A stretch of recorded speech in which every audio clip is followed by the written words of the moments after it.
diagnóstico não é uma sentença. Gente, essa história de inclusão não existe. Crianças que já chegaram nele, enterraram ele, falavam, sai daqui, você não me conhece. Então, assim, ainda há um preconceito muito grande, há uma desinformação muito grande, há um medo por parte dos profissionais.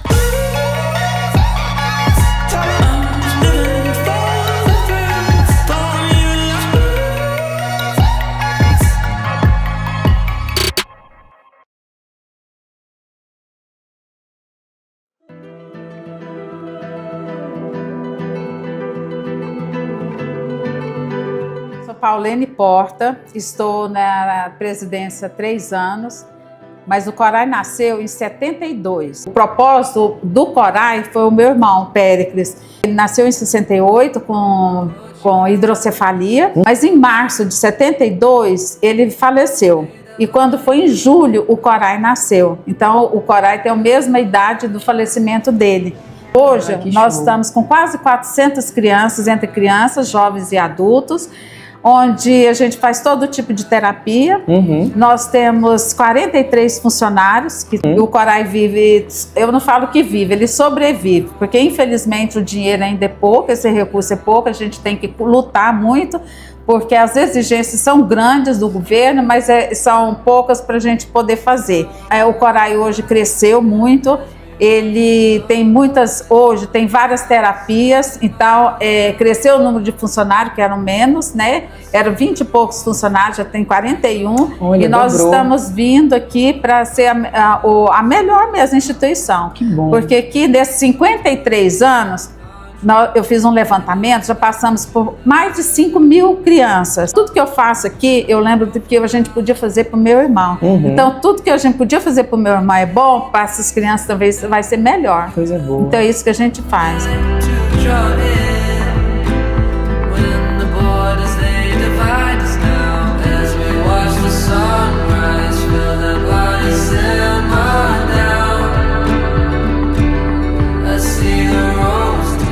É a necessidade mesmo que a gente vê, né?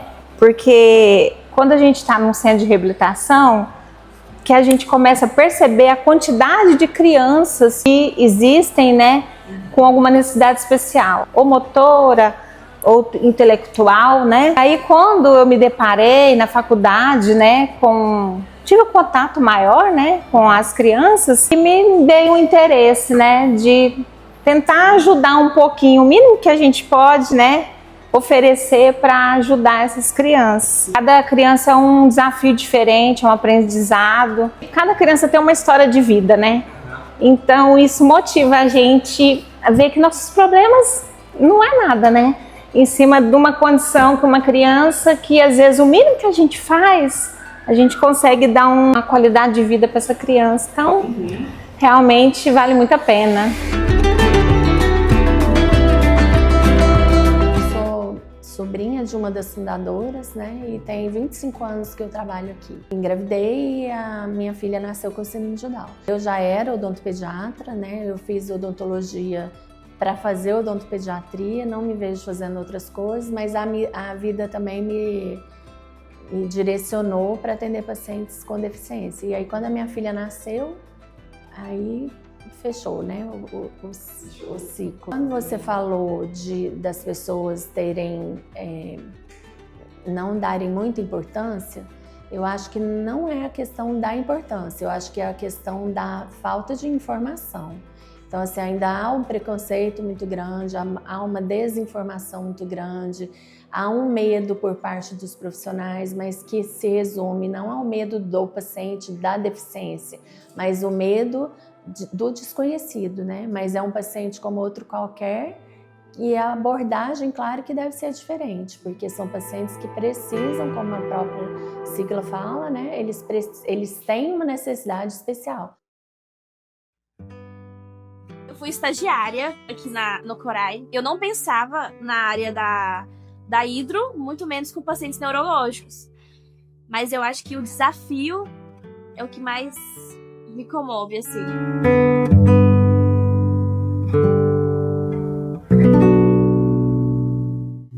E eu vou dançar onde ninguém possa me olhar. Sim, aquela menininha que acabou de sair. A Helena não ficava em pé, igual ela ficou. Então, assim, foi um dia que a gente tentou aqui na prancha, eu, a mãe dela e ela ficou em pé, bonitinha, ficou de sentada, ajoelhada, em pé, e ainda cantou um louvor. A Helena, acho que tem uns 4 meses que ela entrou na hidro comigo. E aí a gente começou devagarzinho, fazendo exercícios mais passivos na água. Aí eu falei, olha, vamos começar a desafiar o nosso diagnóstico. E aí a gente começou, falei, vou treinar sentadinha. Ela começou a ficar sentadinha, já é uma vitória. De joelhos, já é outra vitória. Eu falei, por que não tentar? Aí eu segurei de um lado, você viu, a gente segura de um lado e ela já levantou e começou a cantar, a louvar, né? Foi muito emocionante.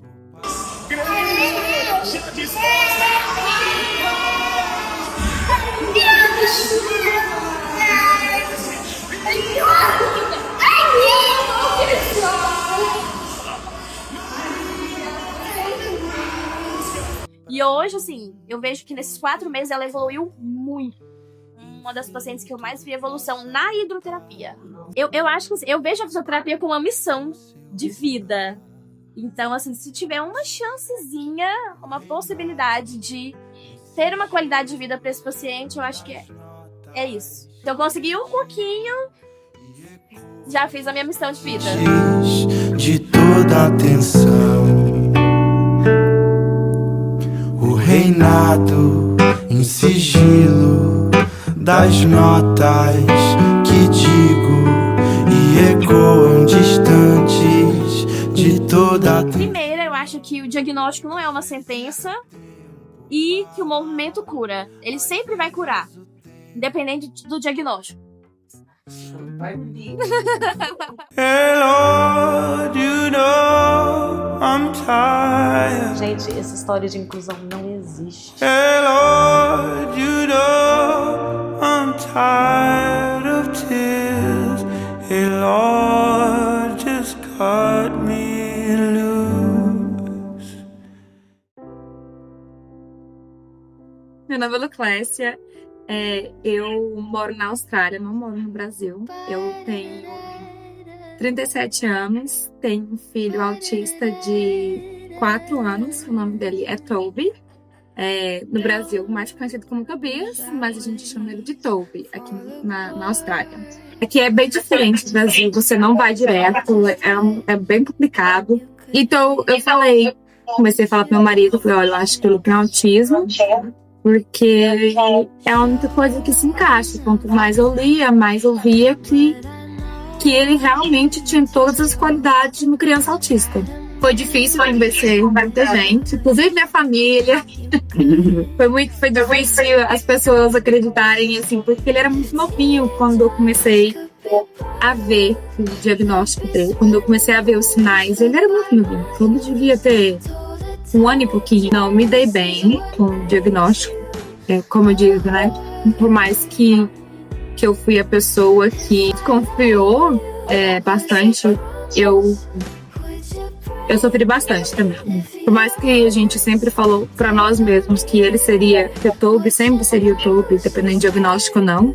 É um alívio e não ao mesmo tempo, né? Porque, como eu disse, você realmente não quer que seu filho seja, mas quando você descobre que você também meio que sabe um pouco por que isso está acontecendo. Você deu uma resposta de alguma coisa. Já tá, ele é autista. A gente entende agora o porquê que ele se comporta desse jeito. Um dia que é só Deus pra cuidar. Crianças que já chegaram nele, empurraram ele, falaram, sai daqui, você não me conhece. Eu não romantizo o autismo de jeito nenhum. Não é fácil, é muito difícil.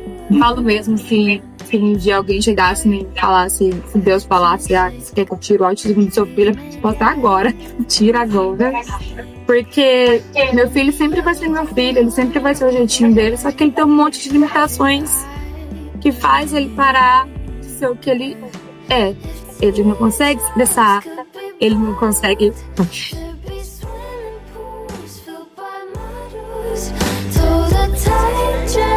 Is what makes you a whore. If I love you was a promise, would you break it? If you're honest, tell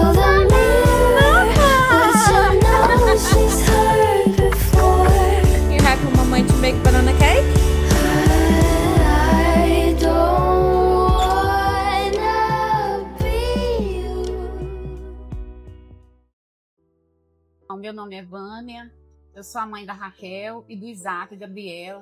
Os dois frequentam corais, estudo aqui, faz terapia. Então, da Raquel, eu falo que foi mais tranquilo, porque foi a primeira vez, né? Mãe de primeira viagem, a gente pensa que vai ser algo rápido, passageiro, e que logo ela vai melhorar, que vai desenvolver, né, dentro do padrão normal. Porém, isso não aconteceu. Mas eu era nova, eu não senti tanto impacto, né? Mas já do Isaac, para mim foi mais difícil. Me senti mais, entrei em depressão, teve que fazer um processo de terapia. Radicalmente mudou minha vida, porque eu acreditava que eu ia conseguir ser mãe, ter o lado profissional, que eu me preparei para isso, fiz faculdade. Porém, a demanda é muito grande de terapia, de cuidado em casa. A gente tem que se doar o tempo inteiro. E aí não foi possível, não está sendo possível conciliar maternidade e o lado profissional. E a gente idealiza uma coisa, mas aí a vida entrega outro roteiro, né? Deus manda outro legado para a gente viver na Terra e a gente tem que aceitar, né? E viver da melhor forma. E teve momento que sim, eu cheguei a perder um pouco a fé, a esperança, a vontade até de viver, que eu passei por um processo de luto, né? Mas voltei, né? Fui lá no fundo do poço, voltei por eles, né? Por mim também, pela minha família. E a gente não pode perder a fé, né? Não. A gente passa por um processo difícil até aceitar, mas a gente tem que voltar para Deus, se fortalecer, pra gente dar conta de tudo isso. Essa mentira, que a inclusão é uma mentira. Aí pega uma outra cuidadora que não foi especializada para aquilo ali, que não sabe, não tem ideia do que fazer. Isso é inclusão, gente? A inclusão é só para tirar foto e postar e falar que faz trabalho social, que faz isso, que faz aquilo. As pessoas que fazem essas leis nem conhecem a realidade dessas crianças, dessas famílias. Não sabe o que as famílias passam, o que essas crianças passam, o que eles precisam de verdade. Se não aceita meus filhos, olha eu com um olhar torto. Falta sensibilidade, falta empatia, né? Saber se colocar no lugar do outro, entender a dor do outro, ver seu filho sendo menosprezado. É muita fala bonita, muito papel bonito, pra nada, pra nada.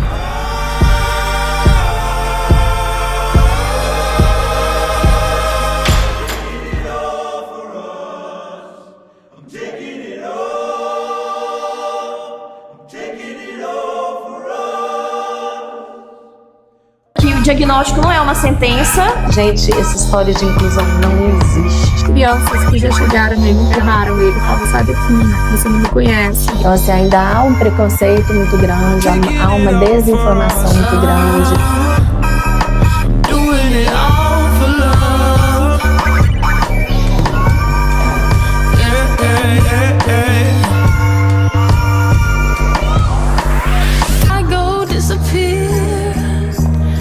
To that good night.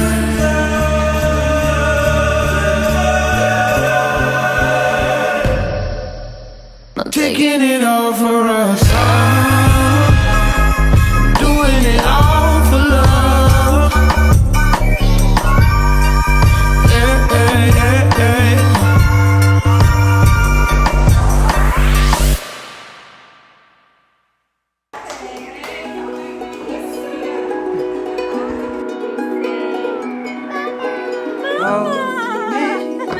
Let me dead in my eyes